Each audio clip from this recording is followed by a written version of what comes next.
So it's been a really long time since I've spoken with y'all. I've been really busy doing lots of things, getting various projects like off the ground. It's all been really exciting. And I really wanted to sit down with you and talk about becoming.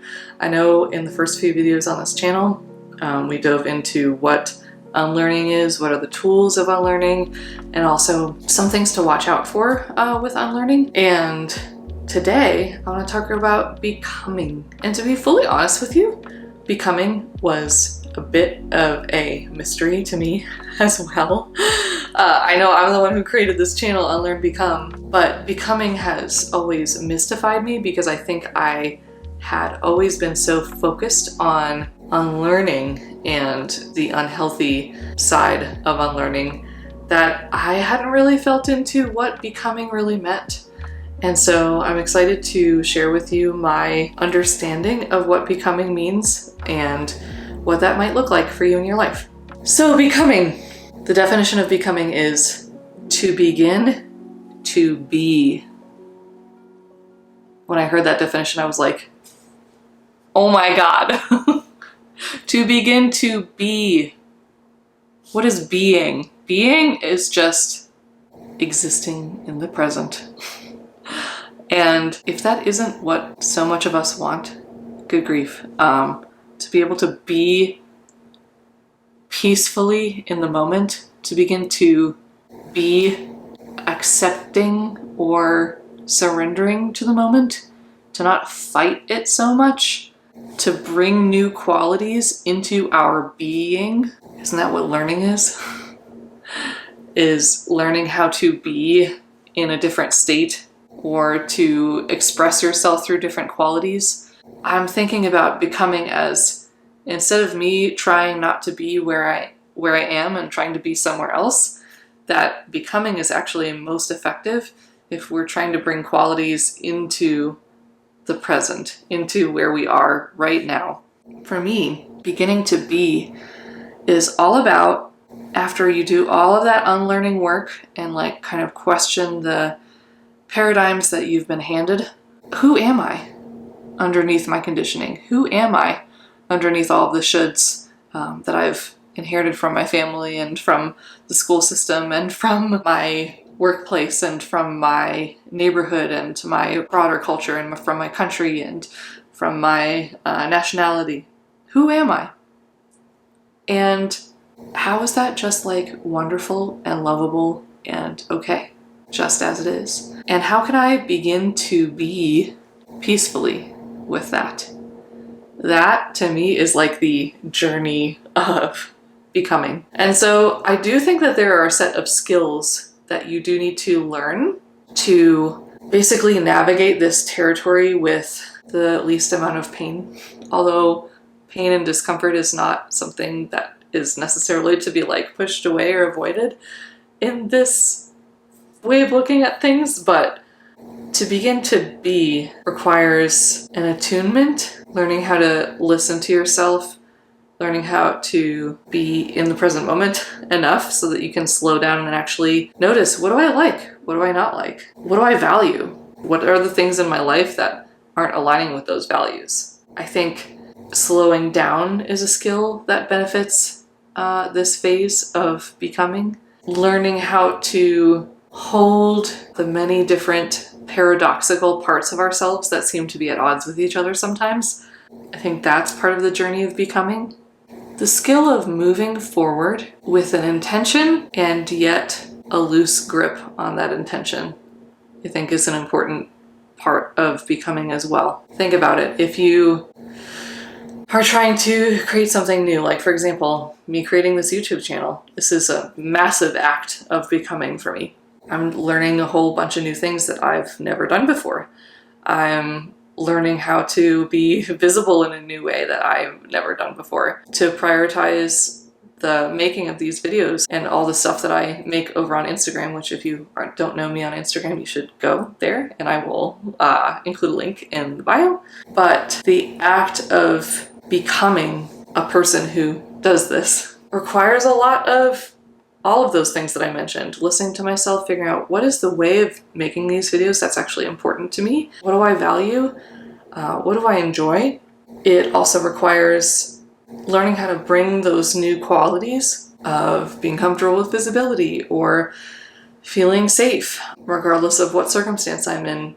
These are all qualities and kind of like feelings that I have to invite to be here with me as I record a video for you all. There's also a lot of negotiation that I need to do with myself, with the different parts of myself, that maybe there's one part of me that's like, screw all this, like I just want to watch Love is Blind on Netflix all day, or I want to watch The Office all day, whatever. Or I just want to scroll through social media all day. There's a part of me that wants that. And then there's another part of me that has this big creative vision that I'm excited to work towards realizing. So then it really becomes like a negotiation between like the part of me that wants to scroll through, you know, social media or watch The Office or Love is Blind all day. That part of me needs something. Like the reason why it wants to do those things is because it needs calm. Maybe it needs to not be outputting something. Maybe it's trying to protect me from the sensations of discomfort. And that's where this comes back again, is that you do have to learn the skill of being with uncomfortable emotions, because anytime that we are inviting new qualities into our being, it's just not natural yet. And so therefore it will feel a bit uncomfortable. And also maybe there's just some of those things that we were taught that we've done a lot of unlearning work on up to this point, but maybe there's still some emotional residue there that each time you try to take a step forward, those fears come up from all of your past experiences and conditionings. Maybe it just requires you sitting with these emotions for a little bit before you're able to actually move forward on inviting these new qualities in.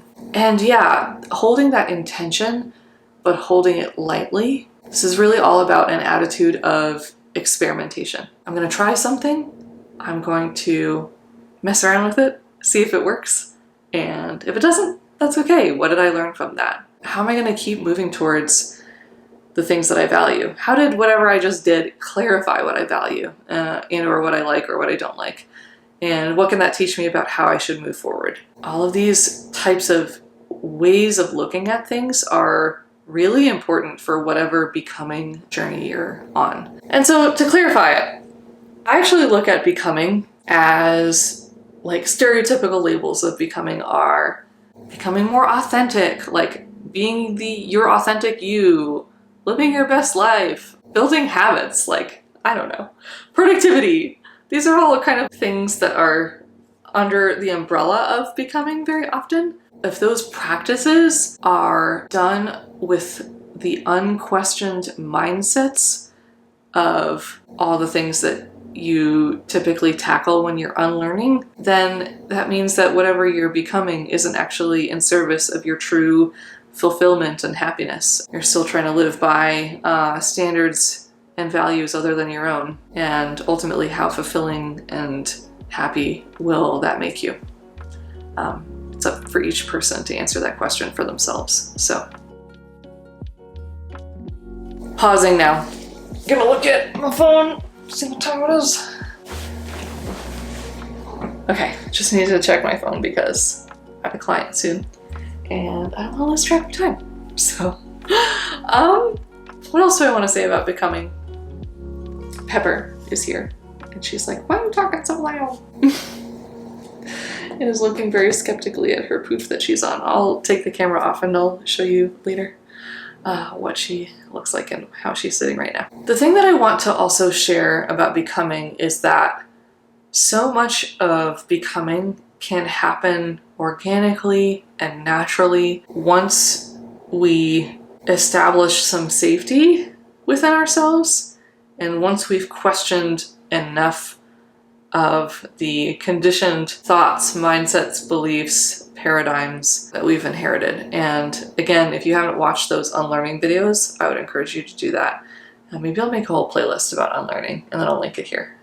But in my experience, both with myself and with clients, if you just like question all of the shit that you think you should do or how things should be done, or like no one will accept me unless I do blah, blah, blah, blah, blah. Once all of that is given space to be seen space to fall away, what's revealed underneath is a tenderness, an open-heartedness, and an honesty that kind of naturally carries forward. Almost like a river or a creek just going down a stream. Going down a stream. You know what I mean, I think.